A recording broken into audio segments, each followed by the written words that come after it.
iFLYTEK is one of those brands that doesn't exactly have top billing when it comes to mainstream releases. Reason being, they primarily exist in mainland China. However, they are slowly claiming to change the game when it comes to their latest release, the iFLYTEK AINOTE Air 2. When it comes to devices like this, specs aren't everything, although we'll touch on some of them. It's got an 8.2-inch HD e-ink display, 4 gigs of RAM, 32 gigs onboard storage with a 2600 mAh battery. It has 293 ppi and 24 LEDs. But it's about everything else that it can do that they are advertising that makes a difference, like the support up to 83 languages, handwriting to text, their 4 microphones on board, and of course, their amazing note-taking feel. So let's unlock and check it out.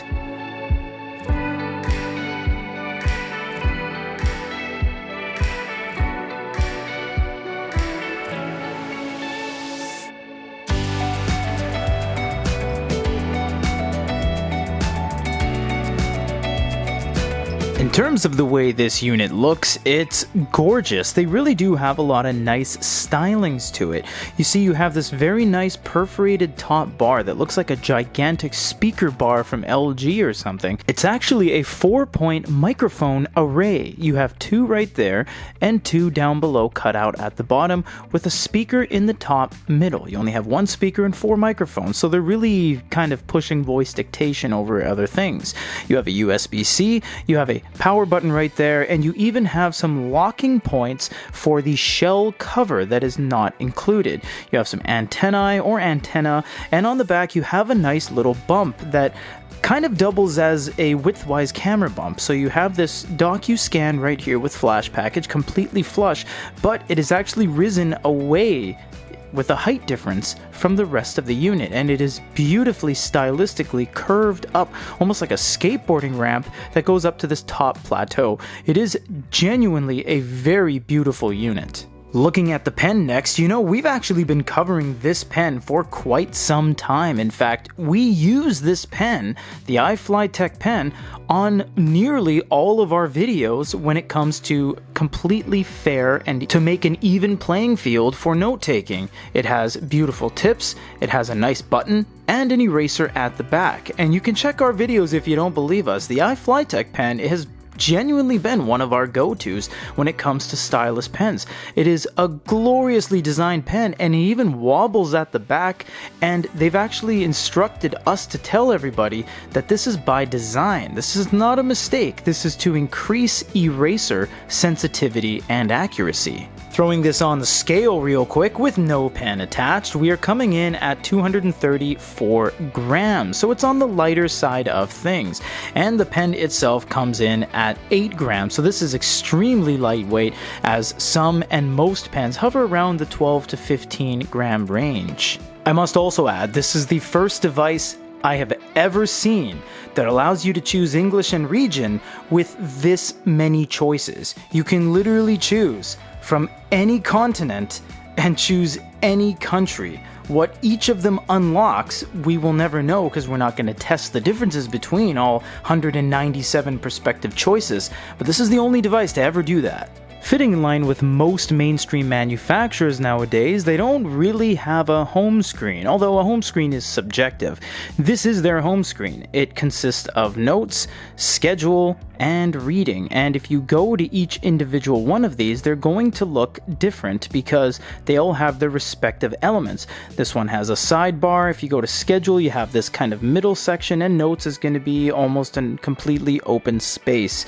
If you slide the top down, you get all this interesting stuff on the top right corner. You get Wi-Fi, Bluetooth, Miracast, airplane mode, refresh. Refresh is a very strong go-to because it cleans the entire screen. You're going to be hitting that one up a lot. You have screenshot, rotation, feedback, more settings. We'll show you that in a second. You even get your different shapes inherently, what it would start at. So you get your pen, your pencil, your paintbrush, and your actual pencil itself with a marker, I should say. And you also get 4 different stroke thicknesses, although don't worry, this does have pressure sensitivity. You also get different lights as well, and the sound bar that you can control, and they do have some things that have click feedback, so when you click on things it's going to make different beeps and boops. If you go to more settings, it goes into the actual settings menu, in which case it just kind of looks like a traditional Android layout. You have LAN, you have Wi-Fi, you have your general is just going to be your battery percentage, your language, etc. These languages are soon to change. These are the ones that you can use for the operating system. You can't scroll up and down and you can't choose anything else, but it all comes down to your region as well, so you can choose from various different regions as you see fit. Further down in the settings, you have a couple things under keys and gestures which I really like. You have the custom pen body button. That'll be the secondary button on the pen as you see here. You can choose what it will do. Erase selection, switch to smart pen, eraser, and disable, so it will do nothing. Press and hold the key to enter smart pen mode, which only takes effect in writing and recording. For reading scenes, press and hold the key to select. For other scenes, press and hold the key to perform circle, selection, and erasure. We'll show you this. So it's got an interesting kind of smart pen proprietary setting there. You can also go to gesture right here, in which case you have full screen drop down. You have a whole bunch of things you can toggle off and on, and even 3-finger gestures as you go. You also have some settings you can do on the quick bar. From start, launch open questions and answer, launch quick notes. So this thing is really trying to streamline efficiency and really give you a lot of shortcuts. Reading on this unit is honestly super unique. So when you go to the top where it says reading out of notes and schedule, it just starts populating books. Now, they're not going to be New York Times bestsellers, but it is interesting how you click on something like Pride and Prejudice, it goes over here to catalog, add bookshelf, and then you just simply click start reading. From there, guess what happens? You start reading. Okay, it's not 300 ppi, but we're pretty close, so we're splitting hairs here. Honestly, this unit has a really good thing and a really bad thing about it, in that it looks really good. It is incredibly high quality. In fact, if we go like this, you can see it is a pretty white experience overall. Honestly, the contrast is stunning. Now there's the bad part. Look at the drop shadow on the top right corner and on each side of the side bezels. This is a downside because this screen actually looks really far away from the viewable surface. Now that's not necessarily a bad thing, and if you're a reviewer like us, you'll point it out, but to the average person, you're never gonna notice that. And if that's your worst day at the fair, I mean, that's a pretty good day at the fair. Honestly, this thing is really, really nice, and because it's so thin and it kind of has this top ergonomic place to put your hands, it's a really good experience no matter which way you swing it, almost literally and figuratively. You can tap, you can swipe, you can use the pen on the screen as well to do note taking, because it does have the ability to use the pen right on the screen. So things you get directly from the iFLYTEK seemingly bookstore, you're able to use a quick palette at the top. Pen, draw ticket, notes, and you can disable touch as well. So overall, the reading experience honestly is pretty solid, which is a little bit surprising seeing that they don't really advertise that it's an ebook reader. Protested with better general sense than particular taste or judgment. Miss Austen, too, drew back when the white frost. Honestly, there was a little bit of a pacing issue, but the overall TTS was pretty good. And as you can see here, we have different hosts. We have Gavin for English, we have Mia for Korean, Otoya for Japanese, and I can't pronounce the Chinese name. But after you choose the host, you can go back here and you can listen to it via TTS, via the loudspeaker. And it was honestly pretty crisp audio. You do have some timing, you have some speed ups, you can exit AI listening, and you can turn this into an audiobook, basically anything you download or sideload just by clicking this right here, because it has an overlaying skinned engine that identifies and isolates text on the page. Well, here I am making some notes in English. This thing has 4 microphones on board, so I'm guessing that anything I say it's going to pick up, period. Do I need to say that? Question mark? Maybe I do. Period. And it doesn't look like it's actually picking up the periods. But you know what's funny? It's almost as if I don't have to say period. And look, it indented what I said on the next paragraph. Honestly, I think this engine is pretty solid, as it's getting mostly what I say when I say it, and you know what? I think that's pretty cool. My name is Peter. You know, honestly, not only was that pretty dang accurate, you don't have to say period like Google voice typing, and not only that, when it was recording, it actually tells you where you are in the room. For example, looking at the array, it says I'm top right of the device, which is actually true because I'm over here, camera right. So this is really interesting how it just picks up everything, and a lot of people question the 4-microphone array. This is why. Now, before we get into the actual note-taking feel and actually taking things down on a page, let's look at what we have. We have marker, pencil, we have a calligraphy pen, and we have a paintbrush. Over here, we have 2 different styles of erasers, 4 strokes, and the eraser square itself. Going over to this line right here, this is going to be your smart pen.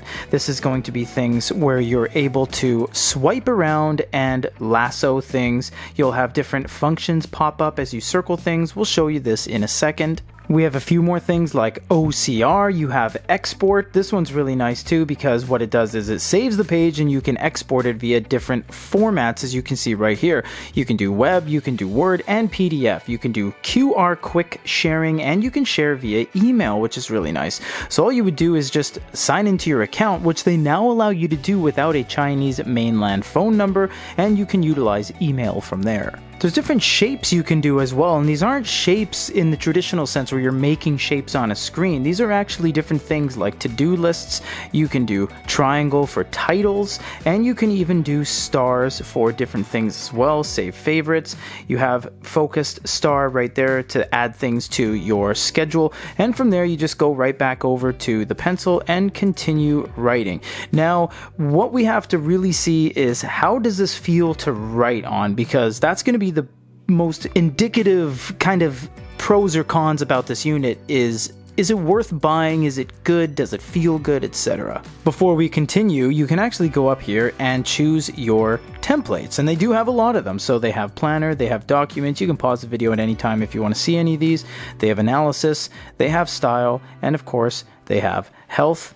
And we're just going to choose something that has just a little bit more space for us to write in. So we're going to go to document, and maybe we'll choose Cornell or something that just has a lot of white space.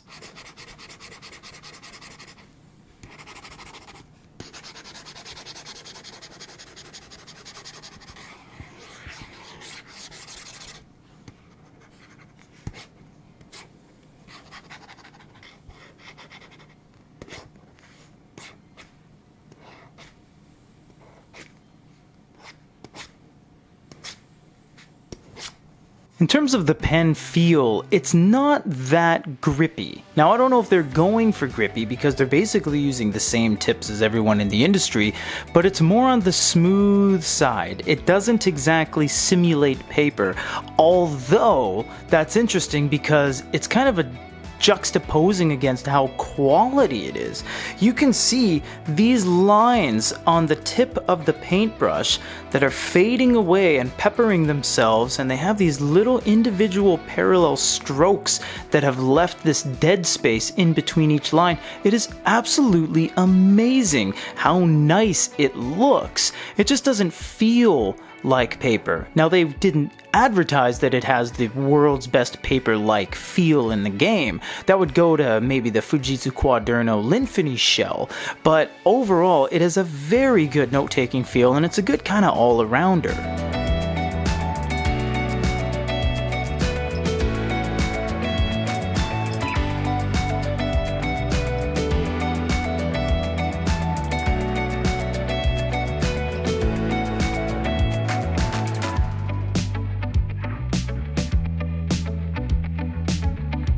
I gotta say, I love this eraser. There's some device manufacturers out there that have some pretty nice erasers, but you know what?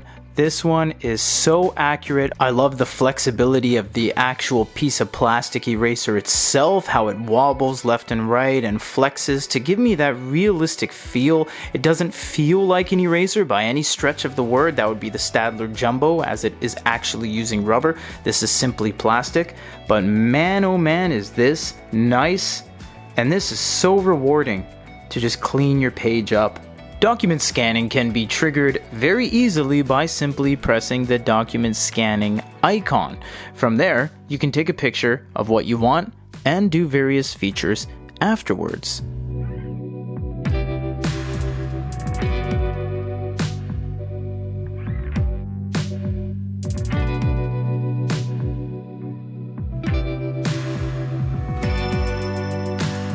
We've said it several times in the past on various iFLYTEK releases. They continue to be one of the best looking devices from a build perspective we've ever seen. They're just so well built with some of the highest quality materials in the game. The R&D when it comes to design is almost unparalleled, as they're using things that other device manufacturers just simply don't implement from a stylistic level. We would say it's a shame that not a lot of people know of the brand, but honestly they're on such an up and up that it's only a matter of time. This unit is just simply so much more open and so much more of a international usable feel than it ever has had on pretty much any other previous release we've seen from the company. Thank you to iFLYTEK for sending us this sample, and thank you all so much for watching.